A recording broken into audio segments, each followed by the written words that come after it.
I'm from Wyoming. I grew up in a small town in Lovell, Wyoming.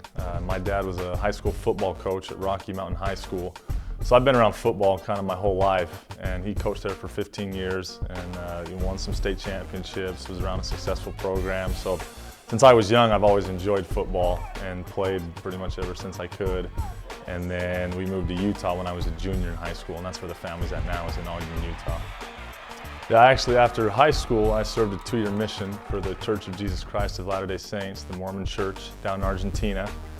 They called me down there, so learned Spanish and went down there for 2 years. And then when I got back, I was a 6th-string walk-on at Snow College there in Utah. It's a junior college. And so called the coaches up, and they gave me a spot to come and walk on and play, and was able to make the team as a backup going into fall camp my freshman year, and backed up that year.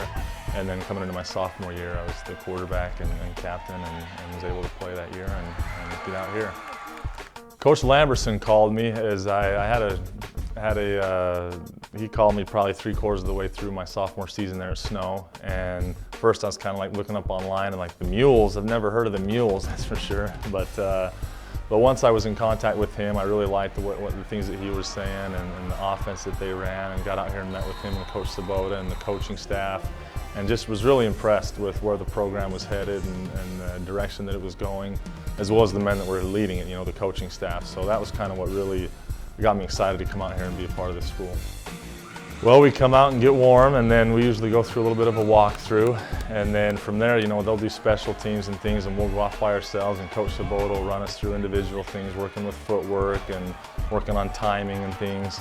We'll throw with the running backs, we'll throw with the receivers and tight ends, we'll do handoffs with the running backs to make sure timing is good there. And then we'll go through 7-on-7 or skelly, we'll go through team. We go through team run, where you're just trying to perfect different situations. So for us, it's a lot of thinking. Everybody else does a little bit more of a physical beating at practice, and for the quarterbacks, it's more thinking and making sure that we're seeing the field right according to the defense we're seeing that week.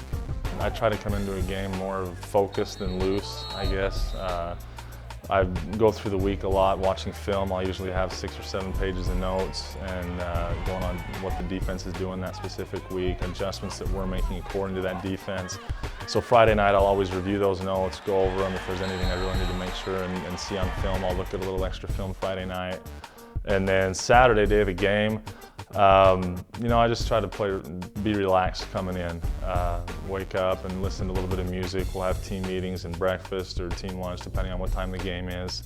And once we get into the locker room, I'll go out on the field and throw a little bit and get loose with some of the receivers.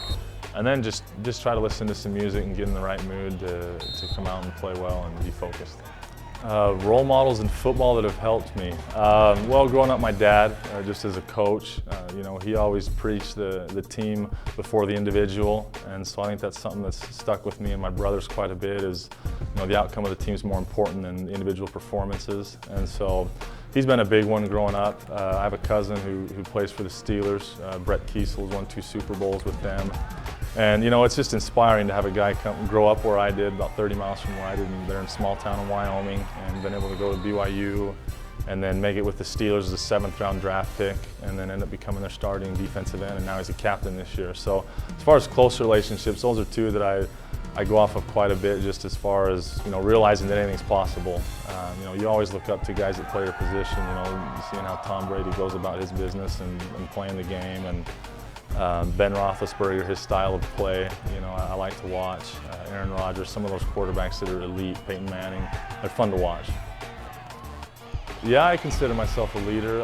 I think, once you become an upperclassman, it's kind of your responsibility to lead. I think there's a lot of guys on our team that don't have it written out that you are a leader, but whether it's by example or by voice or work ethic, whatever it may be, they're leaders. So as a quarterback, you're naturally put in the spotlight a little bit more, and the way you play, the way you go about your business is seen by everybody. So I always try to remember that and make sure that I'm doing the right thing and that I'm giving my best effort and having a good attitude as we go about things. Oh, we love the support, Mules fans, so we keep coming out. We're going to keep doing what we can to get you guys the wins, so thank you.